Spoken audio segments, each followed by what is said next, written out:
this video, we'll talk about velocity and kinetic energy.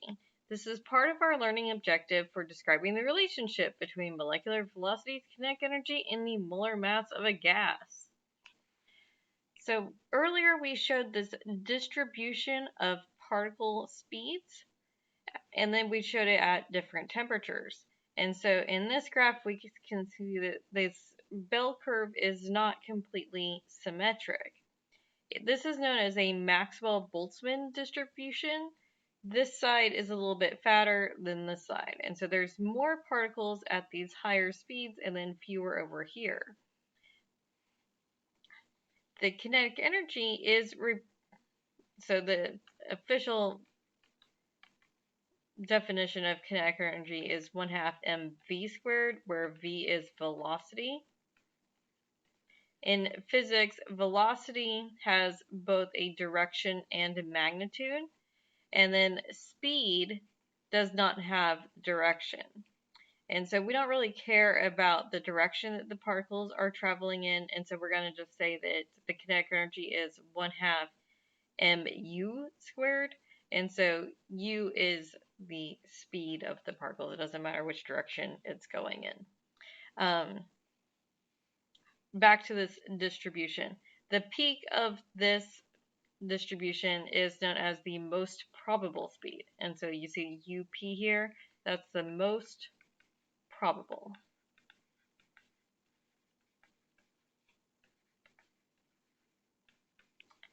But that's not the average speed because this is not a symmetrical distribution. And so we have a URMS, and this is the average.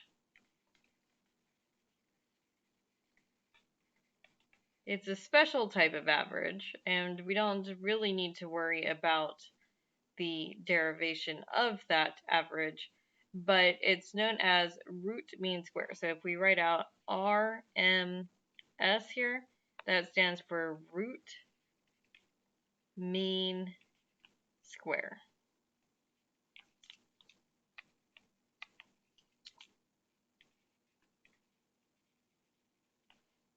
And so this is going to have to do with u squared.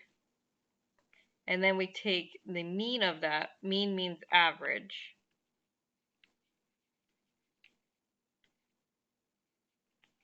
And so in math, average is given by a line. And then when we say root, that means square root. And so we are taking the root of the mean of the squares in order to calculate this average speed.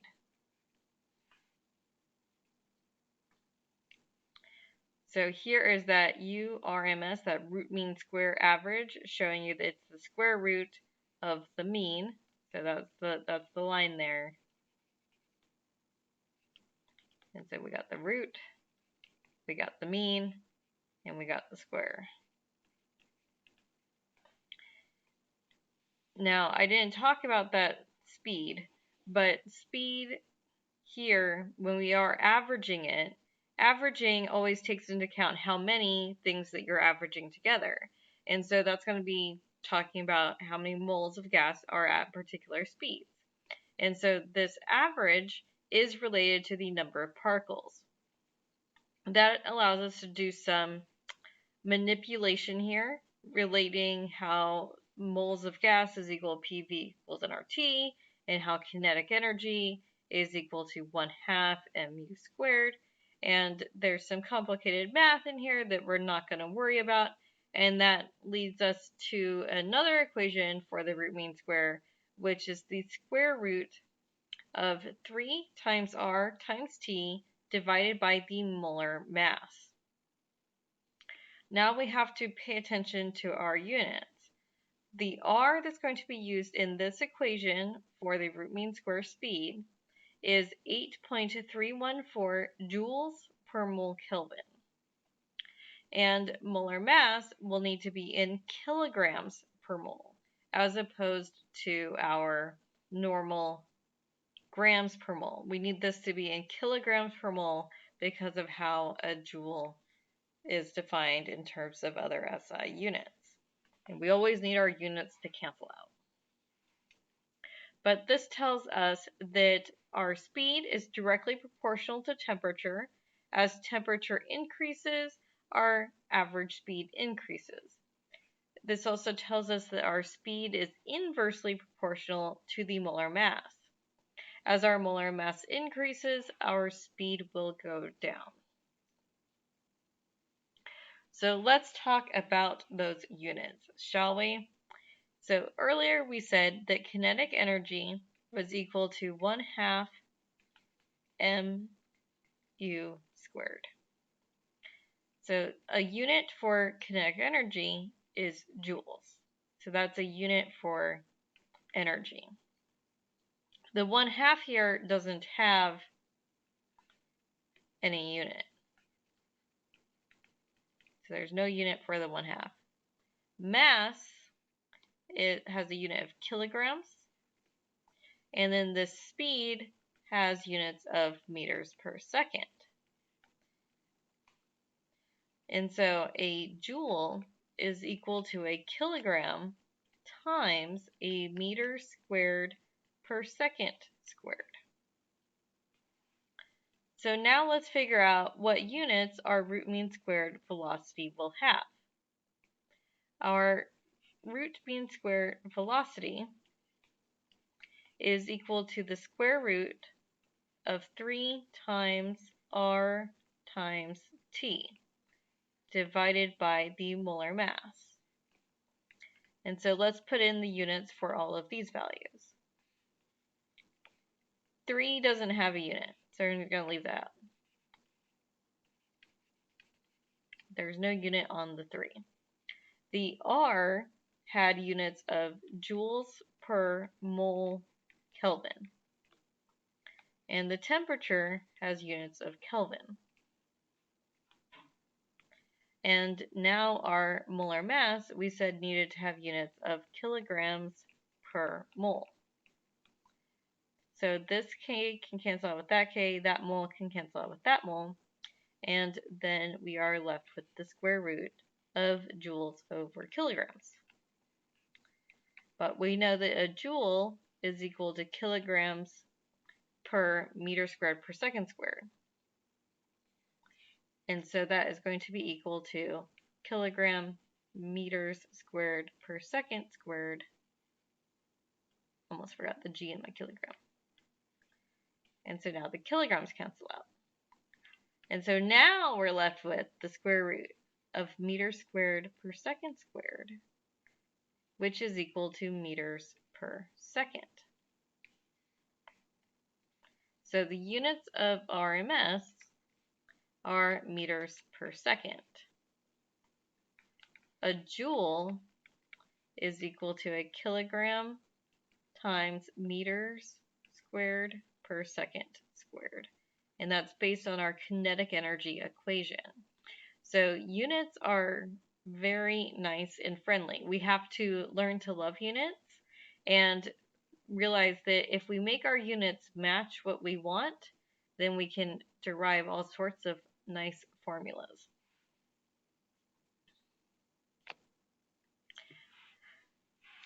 Now back to molar mass and velocity. In that equation, we had molar mass in the denominator, and as we increase the denominator of a fraction, our fraction gets smaller. And so as we increase the molar mass of the gas, then our velocity gets smaller. And then as we decrease the molar mass, we have a very high velocity, which is a very low molar mass.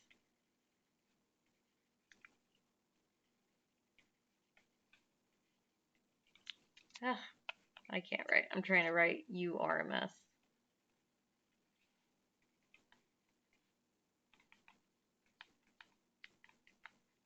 So it's a relationship between molar mass and temperature.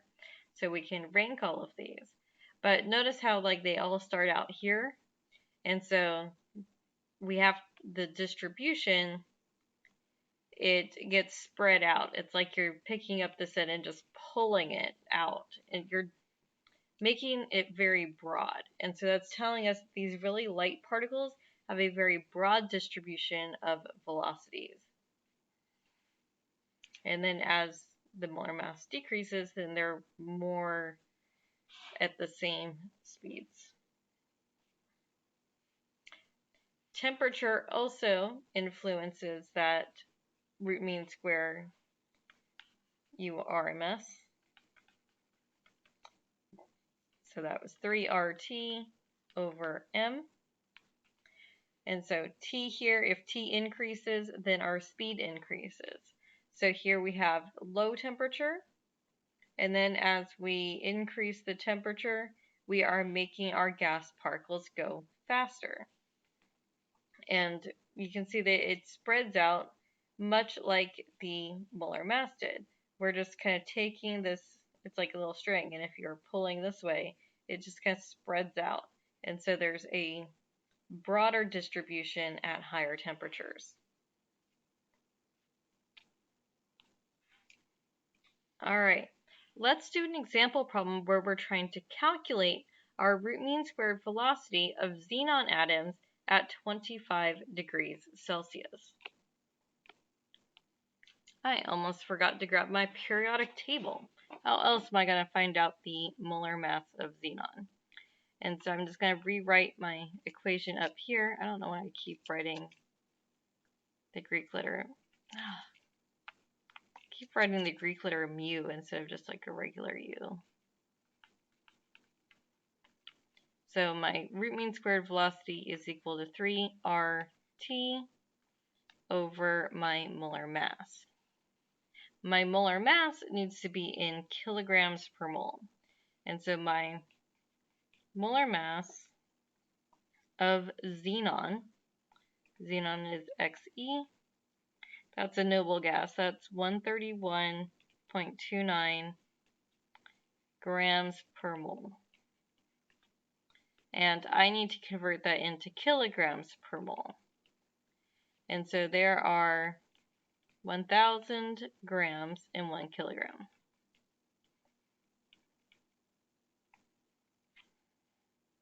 And so we're dividing by 1,000. 1, 2, 3. And so that will be 0.13129 kilograms per mole. My temperature needs to be in Kelvin, like it always needs to be when I am working with gases. And so I'm going to convert that into Kelvin. So 25 plus 273.15, and that's equal to 298.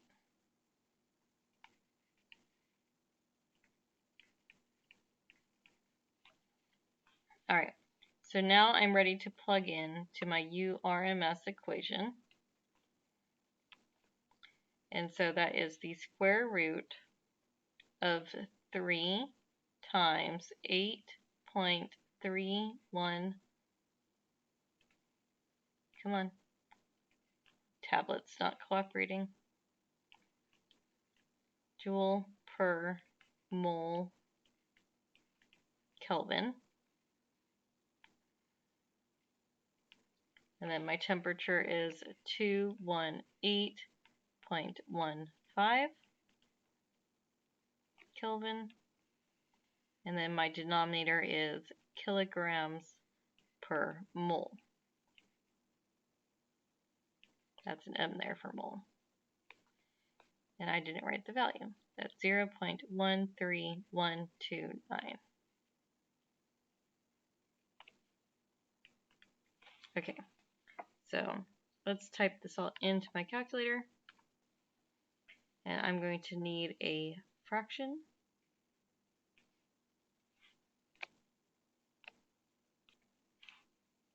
Okay, so I got 3 times 8.314 times 2, that's a 298.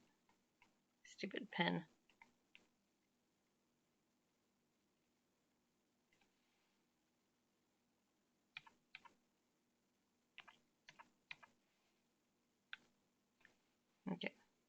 0.13129.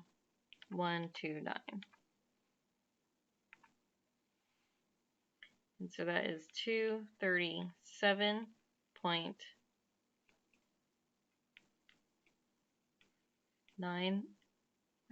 Why is there so much lag?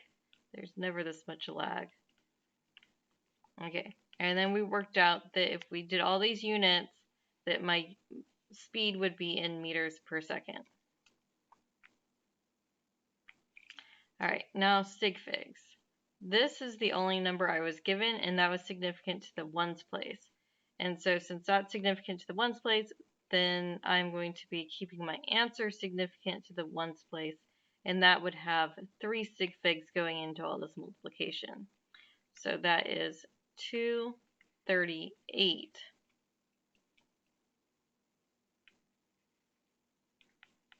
meters per second.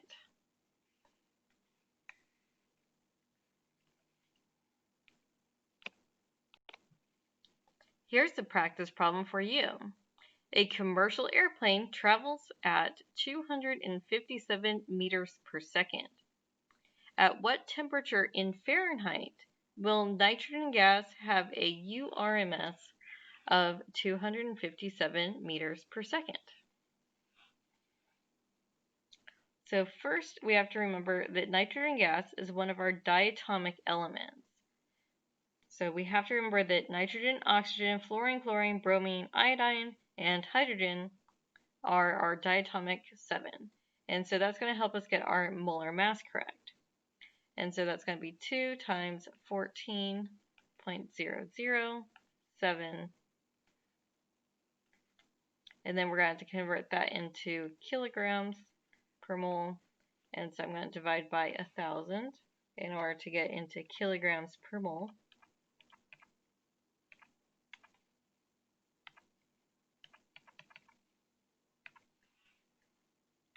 And so that is going to be 0.02804.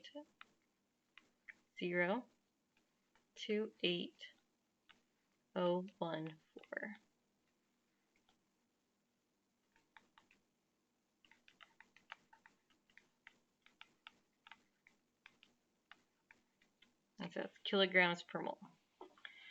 Okay, so in this case, we are given the speed and we are solving for temperature.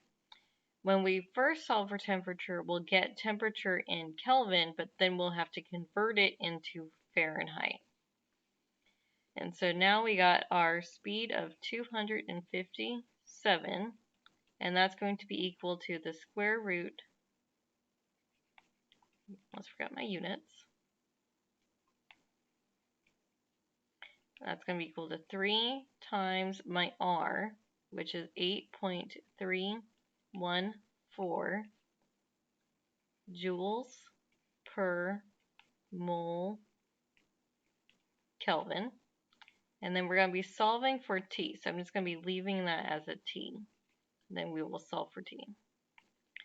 And then my molar mass is equal to 0.02803.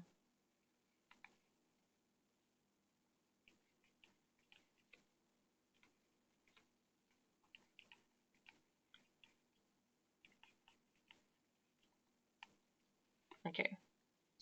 So the first thing I have to do to isolate this T variable is to square both sides of the equation. So that'll be 257 squared. And then that will take this part out of the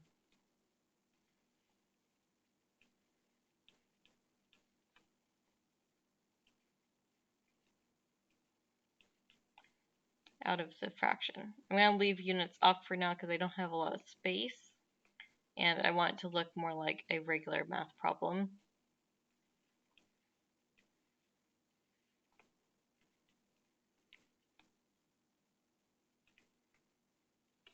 Okay, so now I need to rearrange this equation to isolate my T variable. That means I have to get rid of all this other stuff that's crowding up this T. And so I'm going to multiply both sides by the inverse of this fraction in order to clear it from both sides.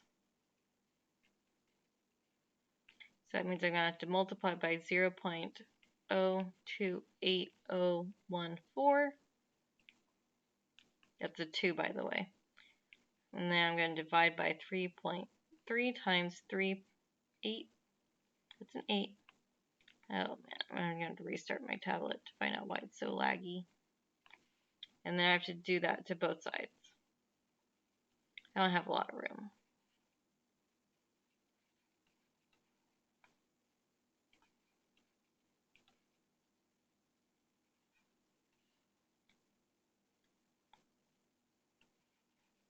And so we gotta do what we do one side, we gotta do to both sides. Okay. And so that's gonna cancel out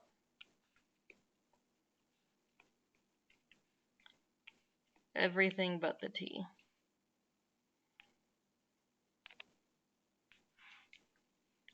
And so my temperature in Kelvin will be equal to this 0.028014 times 257 squared divided by 3 times 8.314. And so my temperature in Kelvin will be 74.183. And I gotta convert this into Fahrenheit. So I'm going to go ahead and store this number.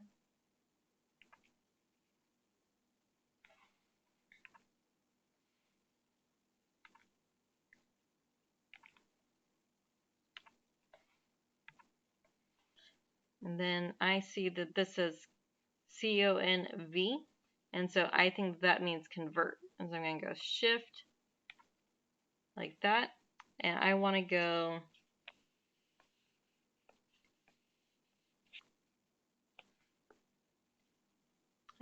it only gives me Celsius to Fahrenheit. So let's get this into Celsius first. I can convert that into Celsius by adding 273.15. Now that's in Celsius. And so then I can go back and I can do Celsius to Fahrenheit.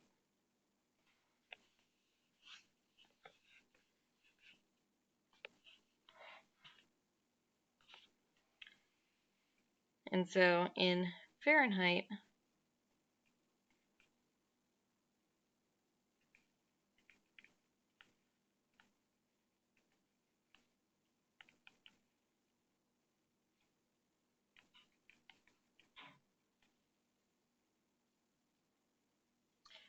I added 273. I should have subtracted 273. Hold on. Let me write my units. That helps me.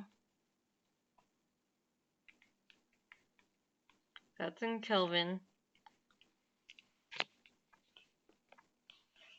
I got to subtract 273.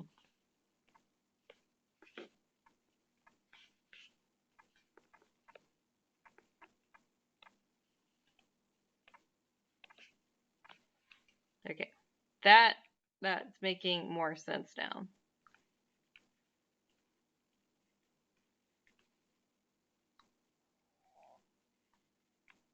Okay. And now I gotta go into Fahrenheit.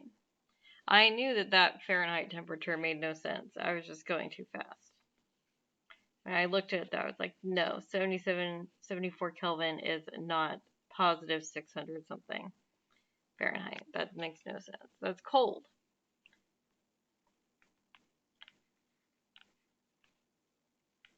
So that's negative 326.138 Fahrenheit. And then as far as sig figs go, that only had 3. So that'll be negative 326 degrees Fahrenheit. So at a very, very low temperature, our nitrogen molecules are traveling on average the same speed as a commercial airplane at cruising altitude.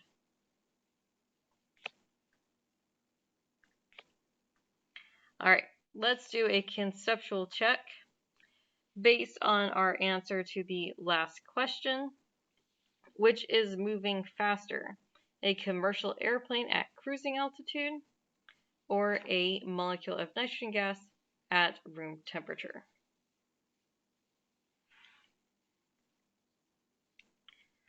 Well, since our nitrogen gas was moving at the same speed as a commercial airplane at a very, very, very low temperature, then if we increase the temperature, then on average, our nitrogen gas molecules are moving even faster. Room temperature is a lot hotter than that really cold temperature. I've never been in negative 344 degree Fahrenheit weather. That is very, very, very cold. So nitrogen molecules are moving way faster than a commercial airplane at cruising altitude. One last conceptual problem for you. Take a look at these 3 boxes below. They are all at the same temperature. Which of these has the greatest pressure?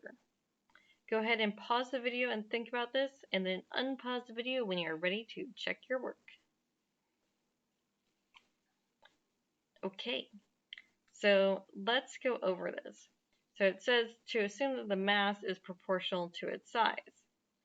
Well, looking at this, we can see that this one has the same number of particles as this one, and this one has the most particles. And so I'm going to go ahead and write that down.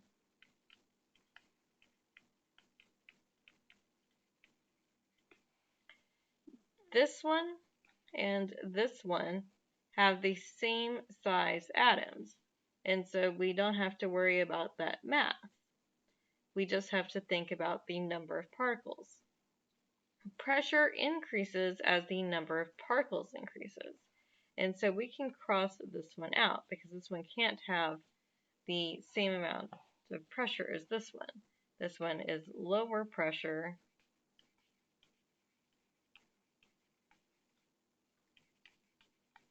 than C. Now we have to compare B to C. But maybe it makes more sense to first compare A to B. A and B have the same number of particles. So let's see. If we think about this, our kinetic energy is equal to 1/2 mv squared. Since these are heavier, they're going to be more massive, but since they are at the same temperature, they actually have the same speed. So these are not hitting the sidewall of the container any harder or more frequently than A. This is actually the same pressure as A.